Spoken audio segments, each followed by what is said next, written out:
পাখি আর বিজা, বিমান আর বিয়তা। Birds and aeroplane maintain the same flying mechanism while flying.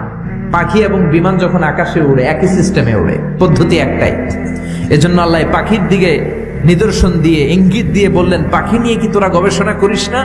আমরা এই পাখি নিয়ে গবেষণা করি নাই, এই পাখির উপর গবেষণা করে বিমান আবিষ্কার হয়েছে, এয়ারক্রাফট আবিষ্কার হয়েছে। কিন্তু আফসোসের বিষয় আমরা করতে পারি নাই, করছে খ্রিস্টান ইহুদিরা।